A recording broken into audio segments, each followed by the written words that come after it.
என்னுடைய கணை ஏன் தம்மை வந்து அடையவில்லை வாசுதேவன்?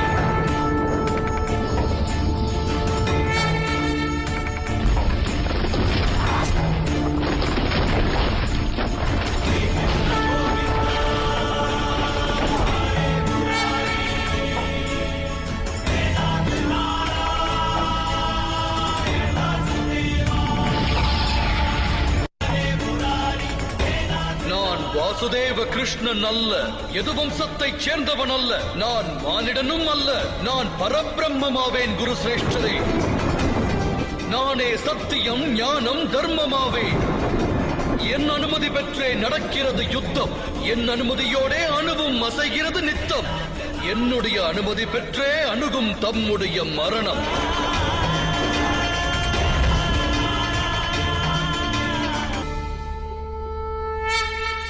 என்னை மன்னித்தருளுங்கள் வாசுதேவரே.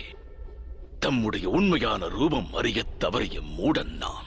தாம் என்னை வதைக்கும் திறன் கொண்டவர். ஆனால் என்னை வதைப்பதற்கு துணிந்த தாம் ஏற்ற வாக்கையும் மீறுவதற்கு துணிந்து விட்டீர்கள். அதற்கும் என்னுடைய தோஷமே காரணமாக இருக்கலாம். எனது தோஷம் என்ன வாசுதேவரே? எடுத்துரையுங்கள்.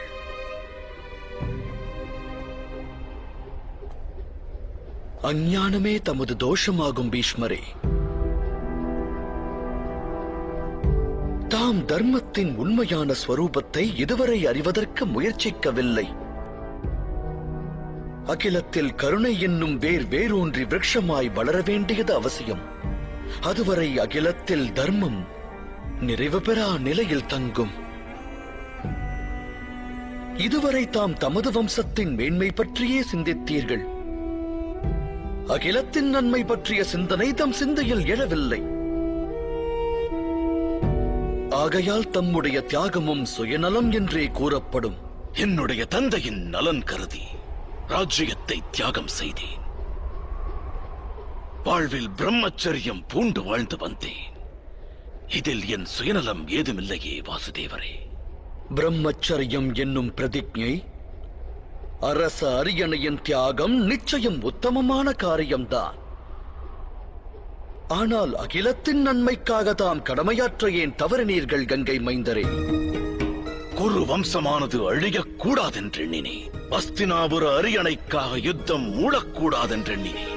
அதோடு குரு ராஷ்டிரத்தின் பிரஜைகள் வேதனையுறக்கூடாதென்றெண்ணினேன். எனது பிரதிஜையின் காரணங்கள் இவையே ஆகும் வாசுதேவரே. சுற்றி நிகழ்வதை சற்றே உற்று காணுங்கள். என்ன நடக்கிறது இங்கே? தமது பிரதிஜை இந்த யுத்தத்தையோ இந்த அழிவையோ தடுக்கவில்லையே.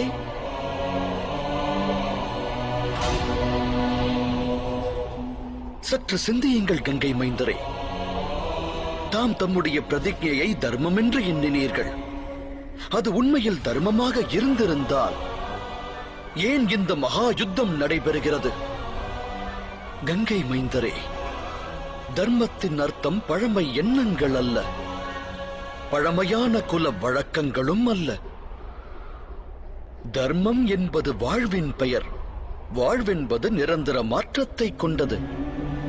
மாற்றத்தை பெறுவதே வாழ்வின் குணமாகிறது. மாற்றம் தோன்றினால்தான் மானிடன் கடமையாற்ற துவங்குகிறான். தாம் தமது கடமையை ஆற்ற தவறிவிட்டீர்கள். ஆனால் எனது வாழ்வின் ஒவ்வொரு கட்டத்திலும் நான் உசிதமான தர்மத்தை பின்பற்றி வாழ்ந்தேன். இல்லை கங்கை மைந்தரே,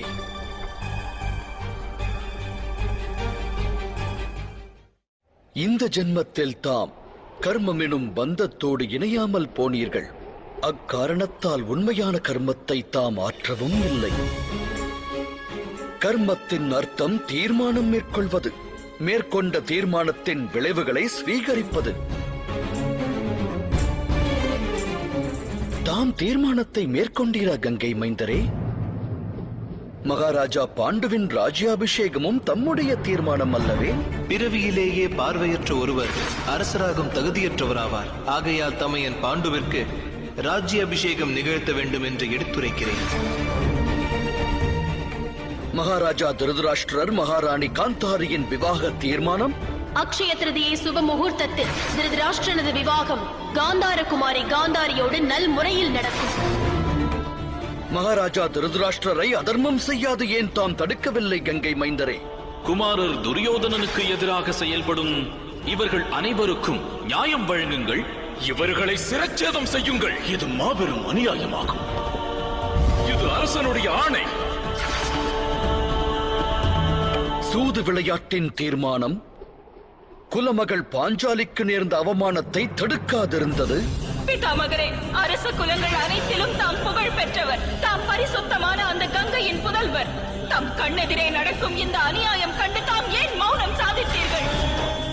இந்த யுத்தம் தொடர்பான தீர்மானம் அரசகுலம் தனில் தர்மம் மீண்டும் ஸ்தாபிக்கப்பட வேண்டும் என யுத்தம் அவசியமாகும்.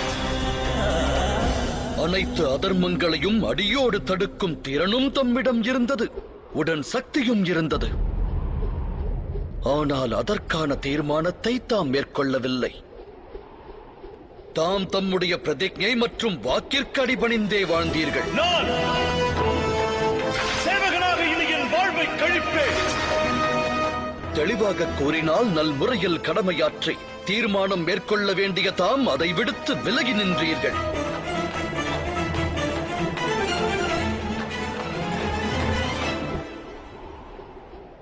நான் தீர்மானம் கொண்டால் பந்தம் கொண்டவனாவேன் அல்லவா? பந்தத்திலிருந்து விடுபட கர்ம யோகத்தின் சித்தாந்தங்களை பின்பற்றியிருந்தால் தம் வாழ்வே தர்மமயமாகி இருக்கும் கங்கை மைந்தரே. பந்தத்திலிருந்து விடுபட கர்ம நெறிப்படி காரியங்கள் புரிந்து பலன் மேல் பற்றுதல் அகற்ற வேண்டும். அடுத்தவருடைய ஆணையை கடமையாய் ஏற்பதற்கு பதிலாக கர்மத்தையே கடமையாக்கி இருந்தாலும் பந்தத்திலிருந்து விடுபட்டிருக்கலாம். பல காலங்களுக்கு முன்பு தாம் பிரதிஜை மேற்கொண்டீர்கள். அச்சமயம் இன்றைய அச்சமயம் அறிந்தீர்களா? நிலைமையானது மாறிவிட்டது கங்கை மைந்தரே. காலமானது அனைத்தையும் மாற்றியது. இருப்பினும் தாம் தம்முடைய பிரதிஜையை மீறவில்லை. உருவான மாற்றங்களை உமதாக்கவும் துணியவில்லை. அதனால் விளைந்த விபரீதம் என்ன? நிகழ்கின்ற இந்த யுத்தம் அல்லவா? அப்படி என்றால் பிரதிஜை முக்கியத்துவம் அற்றதா? நிச்சயம் இருக்கிறது. எந்த ஒரு பிரதிஜையால் அகிலமே நன்மையை பெறுகிறதோ அது முக்கியத்துவம் பெற்றதாகிறது. ஆனால் அதே நேரத்தில் மனிதனுடைய உள்ளத்து பிரதிஜை, அவனுடைய தீர்மானம் அகிலம் அனைத்திற்கும் இன்னலை விளைவிக்குமேயானால் அந்த க்ஷணமே அவனுடைய பிரதிஜை முக்கியத்துவமற்று உடைக்கப்பட வேண்டியதாகிறது.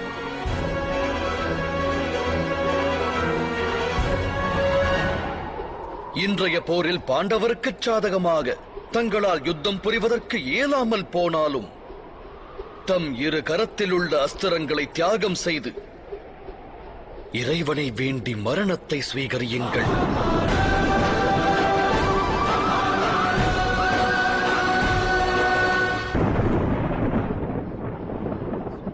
ஸ்வீகரிக்க சித்தமாய் உள்ளேன் வாசுதேவரே. இன்று தாம் வழங்கிய ஞானத்தை அன்றே வாழ்வில் பெற்றிருந்தேனே, ஆனால் உயிர்கள் கொன்று குவிக்கப்பட்டிருக்காது. தம் ஞானம் வாழ்வில் கிட்டாவிடினும் வாழ்வு முடிவிலாவது தம்மால் வழங்கப்பட்ட ஞானம் நிச்சயம் உபயோகப்படும்.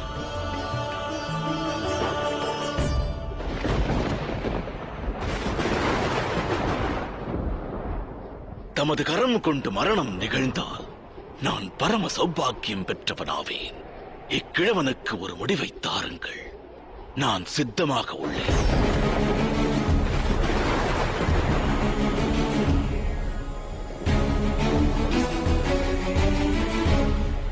தம்முடைய இச்சையை நிறைவேற்றுகிறேன்.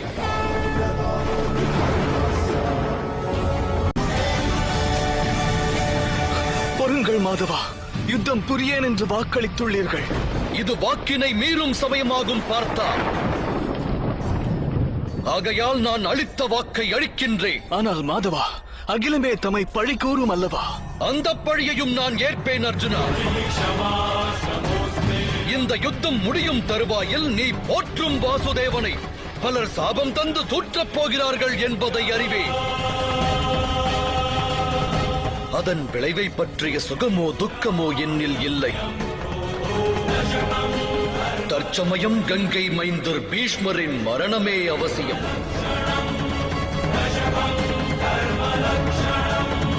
பொறுங்கள் மாதவா. விஜயனுக்கு வாய்ப்பை நல்குங்கள். நான் அனைத்து மோகத்தையும் தியாகம் செய்து எப்பாடுபட்டாவது பிதாமகர் இச்சையை நிறைவேற்றுவேன்.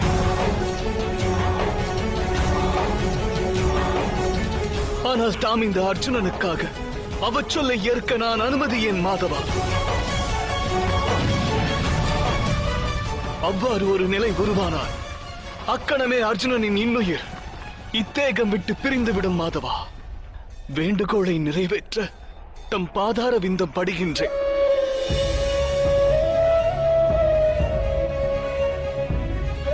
மரணம் தேவி அம்பை மறுஜன்மம் எடுக்கும் போது நிகழும் என்பது விதி வாசுதேவரே.